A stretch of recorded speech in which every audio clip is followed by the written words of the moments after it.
Hello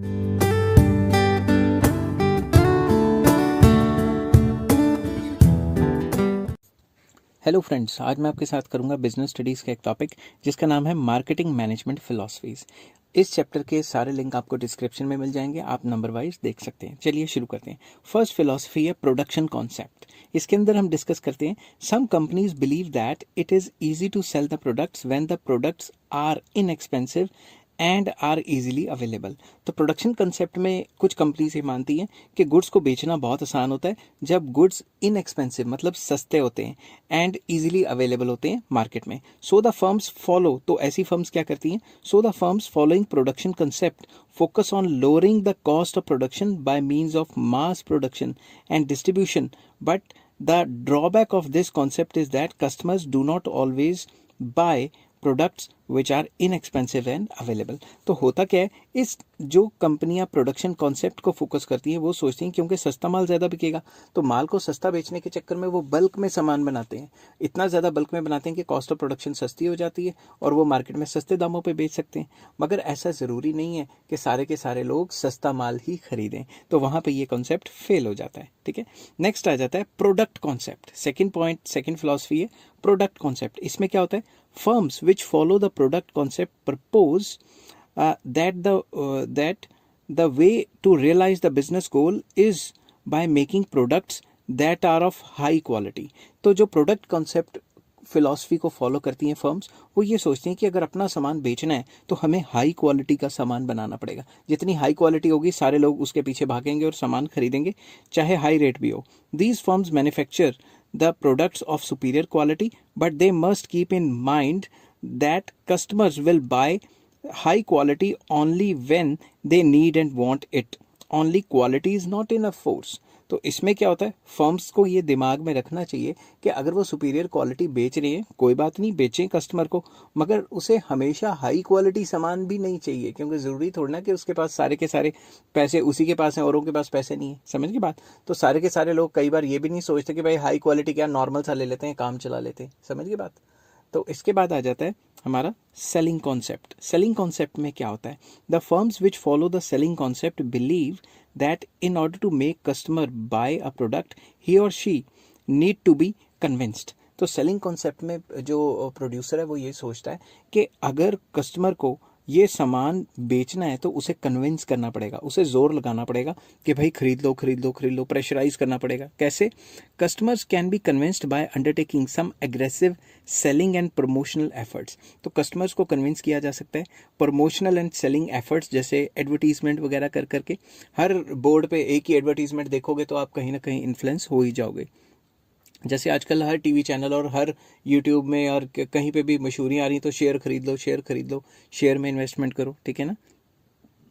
next line है इसकी, with selling concept the firm can make a customer buy something even when the customer has no intention of buying it.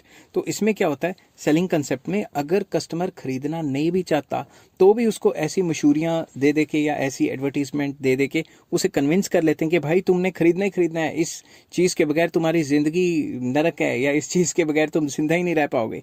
ऐसा situation create कर देते हैं। ठीक है, firms relying on selling concept make use of advertisement powers and other persuasion, persuasion होता है pressure create करना, persuasion techniques to influence the customers. तो जो फर्म्स ऐसी सेलिंग कंसेप्ट को फोकस करती हैं वो काफ़ी ज़्यादा मशहूरियाँ करती हैं, इतनी ज़्यादा मशहूरियाँ करती हैं कि मशहूरियाँ कर करके लोगों को प्रेशराइज कर देती हैं गला बैठ गया बोल बोल के, ताकि वो पर्टिकुलर चीज़ खरीदें। Selling concept can be summed up in a statement. इसको हम सम अप कर सकते हैं, इनका कंक्लूजन निकाल सकते हैं, सेलिंग व्हाट यू हैव। मतलब सेलिंग कंसेप्ट कहता है जो भी आपके पास है जैसे मर्जी बेचना है, बस कन्विंस करके बेच दो। जैसे कभी कभी दुकानदार कहते हैं ये तो दी हम घर में यूज़ करते हैं, बहुत अच्छा है बहुत अच्छा है, ऐसे कर करके सामान बेच देते हैं, तो कस्टमर ले भी लेता है कि चलो इसने यूज़ किया हुआ है, मगर वो झूठ बोलता है। ज़्यादातर थोड़ी ना अपनी दुकान का थोड़ा ना सामान यूज़ करेगा कोई। ठीक है ना? So under this concept the product is sold by hook और क्रुक। चाहे अच्छे से बेचो चाहे बुरे से बेचो, सामान तो बेचना ही है, चाहे झूठ बोल के बेचना पड़े तब भी बेच दो। Selling concentrates on the requirement and needs of the producers and sell whatever is produced. तो ये जो कॉन्सेप्ट है ये कॉन्सेंट्रेट करता है कि जो प्रोड्यूसर की नीड्स हैं उस पर फोकस करता है, और जो भी प्रोड्यूसर बना रहा है जैसे भी बना रहा है उसको बेचने पे फोकस करता है. They do not try to find out the requirements और needs of the customer.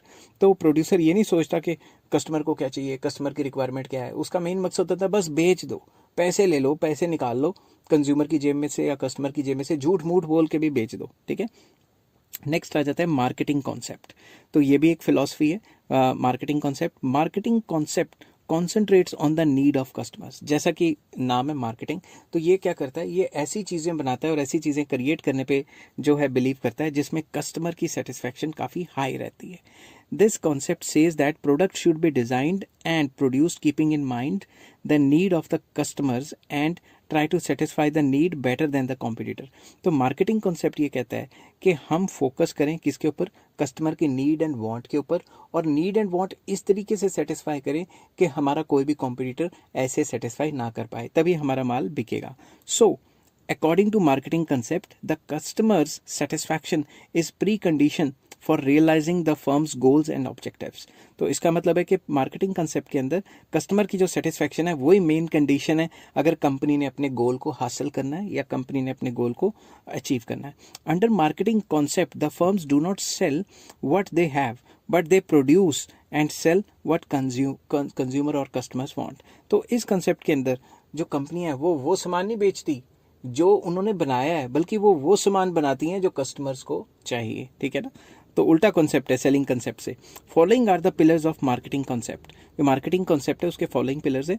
Identification of market और customers who are chosen as a target market. तो जो भी मार्केटिंग कॉन्सेप्ट है वो कहता है पहले आइडेंटिफाई कर लो हमने किस कस्टमर को सामान बेचना है या किस कस्टमर को टारगेट करना है, किस कस्टमर के लिए सामान बनाना है. Number 2, understanding the need and want of the customer in the target market. तो जो भी मार्केट को आप टारगेट कर रहे हो उसमें आप ये देखोगे कि कस्टमर की नीड या वांट क्या है, नीड या वांट के हिसाब से चीज बनाओ. Third, development of the product और services for satisfying the need of the target market. तो हमने क्या करना है, सेटिस्फाई करना है नीड एंड वांट को, इस हिसाब से सेटिस्फाई करना है ताकि वो काम हम कर सकें. क्या काम कर सकें, कस्टमर की वांट को हम पूरा कर सकें. डेवलपमेंट, प्रोडक्ट ही ऐसे डेवलप करेंगे, प्रोडक्ट को ऐसे डेवलप करो ताकि उसकी नीड एंड वांट सेटिस्फाई हो सके. Next, satisfying the need of target market better than the competitor. तो वो क्या करेंगे, अपनी नीड को पूरा करेंगे इस हिसाब से कि जो कॉम्पिटिटर है उससे अच्छे तरीके से सेटिस्फाई करेंगे. मतलब नीड एंड वांट को सेटिस्फाई तो कर रहे हैं मगर किस तरीके से, उस तरीके से कि जितने भी उसके कॉम्पिटिटर्स हैं उससे बेटर वे से हमारी नीड एंड वांट को सेटिस्फाई कर रहे हैं. एंड लास्ट आ जाता है doing all this eight profit. मतलब ये सारे काम करने पड़ेंगे और फिर भी प्रॉफिट कमाना पड़ेगा. इस चीज़ पे मार्केटिंग कॉन्सेप्ट या मार्केटिंग फिलॉसफी बेस्ड है. नेक्स्ट आ जाता है सोसाइटल कॉन्सेप्ट. सोसाइटल कॉन्सेप्ट में सोसाइटी की बात. Companies should not blindly follow the goal of customer satisfaction. Companies को सिर्फ कस्टमर सेटिस्फैक्शन के पीछे नहीं भागना चाहिए, उनको ओवरऑल सोसाइटी के बारे में भी सोचना चाहिए. एग्जाम्पल दिया हुआ है जैसे this may lead to many social and environmental ills. That is, a customer may want to have drugs, so just to satisfy the customer, the firms should not supply him drugs. तो अगर सारी की सारी कंपनियां customer satisfaction के पीछे भागेंगी तो दिमाग से सोचो, कस्टमर को ज़रूरी तो नहीं कुछ सही चाहिए, क्या पता कस्टमर को वो वाली चीज़ें चाहिए जैसे ड्रग्स हो गया या कोई ऐसी चीज़ें चाहिए. अगर कस्टमर्स को ऐसी चीज़ें चाहिए जो सोसाइटी के लिए ख़राब है मगर कंपनी उसको सेटिस्फैक्शन की बात करती रहेगी तो भी सही बात नहीं है. Some products bring harmful effects on environment, so these should not be supplied only to fulfil the goal of customer satisfaction. तो ऐसी कई चीज़ें ड्रग्स वगैरह वो ओवरऑल इकोनॉमी या ओवरऑल सोसाइटी के लिए ख़राब है, तो सिर्फ कस्टमर सेटिस्फैक्शन का नाम लेके जो कंपनियां उनको वो सामान नहीं बेचना चाहिए.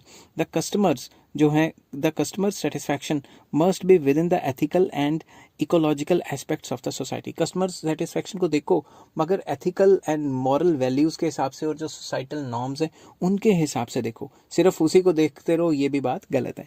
आई होप ये वीडियो आपको पसंद आई होगी. अगर पसंद आई है तो please like, share and subscribe. Next video में मैं लेके आऊँगा फंक्शंस ऑफ मार्केटिंग क्या होते हैं.